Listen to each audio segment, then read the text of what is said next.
Welcome to my channel. Please enjoy the video. Rapper Nicki Minaj was feeling herself on her 39th birthday, and to celebrate the occasion, she got right down to her birthday suit. The Beast and the Trap rapper left very little to the imagination. She posted a series of new photos on her Instagram. The first picture shows Barbie holding a birthday cake with one hand and covering the breast with the other hand. A glitzy body chain and earrings are her only accessories. In the second photo, Minaj bears practically all while sitting naked on a giant teddy bear, sporting her hot pink hair and a pair of heels as she smiles for the camera. So it seems that your girl Nicki Minaj has a lot going on right now. Nicki Minaj's lawyer claims that Jennifer Ho's lawsuit against the rapper and Kenneth Petty has multiple lies and inconsistencies. Now y'all know he gotta prove that, right? So it seems that Minaj's lawyers are reportedly calling BS on Ho's allegations in the new court document. Now Nicki Minaj is calling the woman accusing her and her husband of harassment. She's calling her a bold-faced liar. Now guys, as we all know, the rapper's attorney did file those legal documents and it was obtained by TMZ, okay? They responded to Jennifer Ho's lawsuit. And this lawsuit was from August, where she claimed that Nicki and Kenneth Petty and a gaggle of lawyers were on her case. And they were trying to get her to recant her story for that attempted rape claim against Ken. And so guys, this did happen back in the 90s and Kenneth Petty was convicted of attempted rape. Matter of fact, he did 4 years for this. So long story short, guys, Nicki's legal team is now calling BS on Ho's allegations. They're going so far as to ask the court to sanction her for what they say she said are blatant falsehoods. But wait a minute, guys. So Nicki Minaj's lawyers, her legal team, says that they think that Jennifer hurled in an attempt to score a payday from Nicki. Y'all don't even know how good this is getting because these lawyers are saying what they think she did. It's not what you think, it's what you can prove in a court of law. Now check this out, guys. So they're stating that the crux of their argument lies in a couple of different inconsistencies that they say within Ho's account of things, okay? Namely, her claiming that she had to change her phone number due to the alleged harassment that she was receiving from Nicki. Plus the claim that Nicki's team had reached out to her brother with that $500K offer if she recanted in a written statement. So on the phone issue, Nicki's attorney says that Ho actually texted Nicki after claiming that she needed to change her number and move back in June 2020. So to block Nicki and her people from contacting her, Nicki says that the text read, "U.S. Marshals are asking questions." The lawyer draws a conclusion from this is that Ho wasn't actually trying to hide her number from Nicki at all. The contrary to what she alleges, Nicki's team thinks that it's made clear that she wasn't scared and just looking for a payday. Now, first of all, guys, this text does in fact exist and it is posted, and I will post it on my community post after this video. Anyways, in my opinion, this proves that Nicki Minaj did in fact have contact with Jennifer Ho. Okay, this is what the text is showing and proving to me. You can't tell if somebody's scared or intimidated during a text.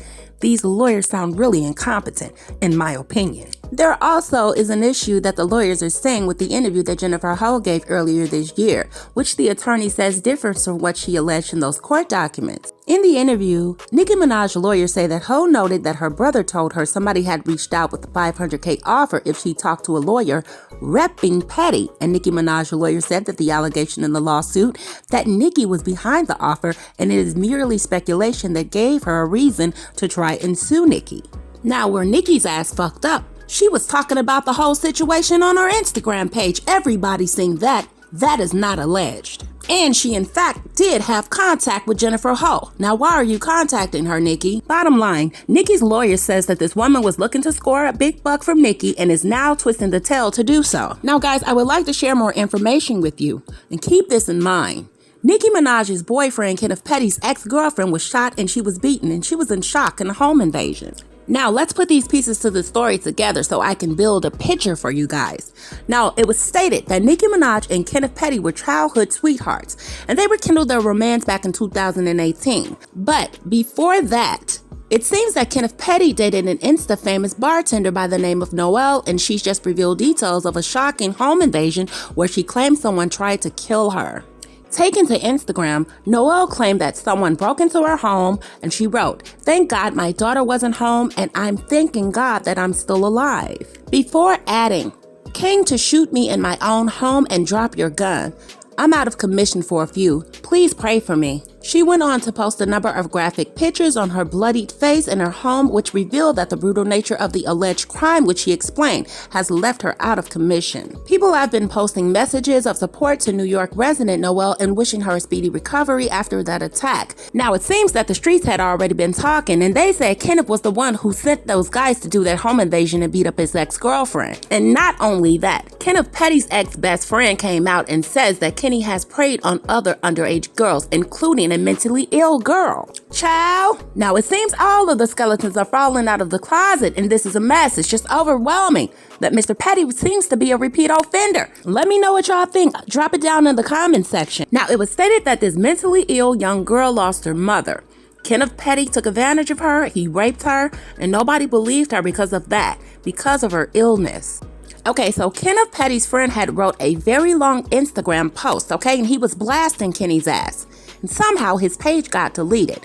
He says that the Barbs reported his page 3 times and his page kept getting shut down. So they did 3 days in a row and he started restricting access to his page. Now this ex-friend of Kenneth Petty says that he just wants to warn the public and he has no reason to clout chase.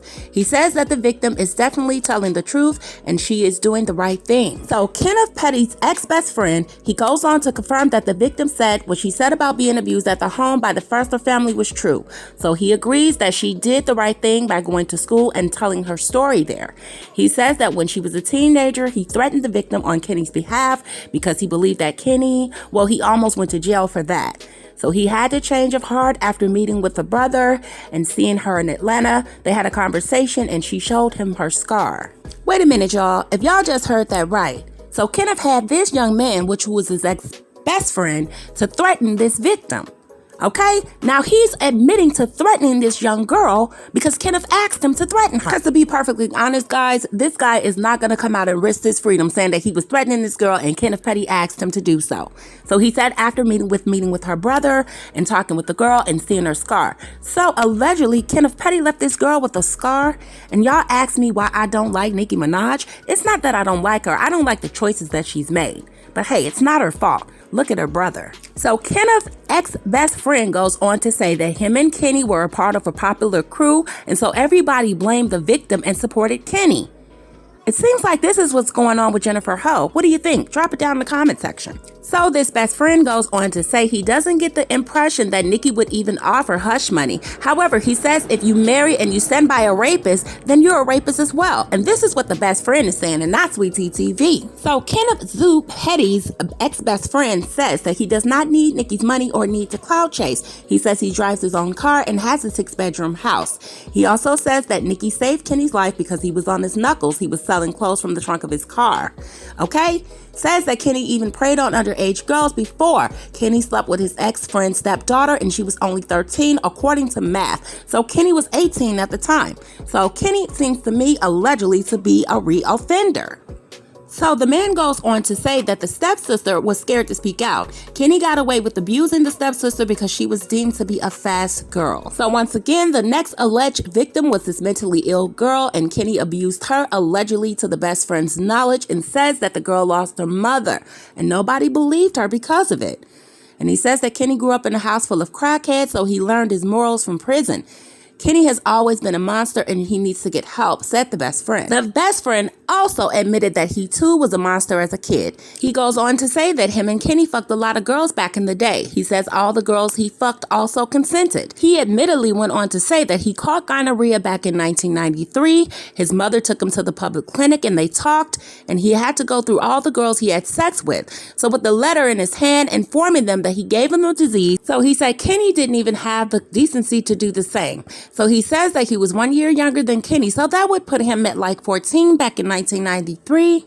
So he went on to say that the victim had no reason to be scared. If Kenny ever comes after her, he will personally deal with him. So he went on to spill a lot of tea, y'all. He said Kenny can't even step back in New York. He confessed that in his past, he has done some fucked up things and putting his hands on women.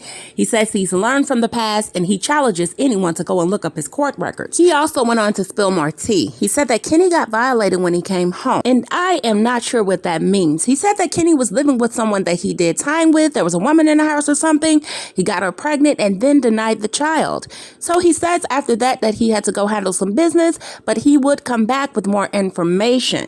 Now, y'all, it seems that Kenneth Petty's ex is supporting Jennifer Ho in her accusations, and she's saying that she supports her 100%. However, she never went into details on what happened to her. I'm sure she has some type of idea who came into her home and tried to kill her. And not only that, guys, they're saying that the gun was dropped and left at the scene of the crime. Well, it seems like a lot of people are doing a lot of talking, okay, about Kenneth Petty, and all of the skeletons seemingly have came out of the closet. And let's not forget, guys, Kenneth Petty is in fact a murderer. He shot a man in cold blood, shot him right in his face, and those records were obtained by TMZ. So now that the best friend has came out and shared more information, like Kenneth Petty is having sex with underage girls and even had sex with a mentally ill little child, this is ridiculous, guys. Please drop it down in the comment section. And once again, everything here is alleged on this channel. However, the source has came out and shared this news with the world. Guys, once he comes back up with any updates, I will be dropping another video on this topic. I'd like to thank you guys for watching. Please like the video, comment, share, subscribe, and hit the notification bell so when I drop my next video, you guys will be aware. And I'll see you guys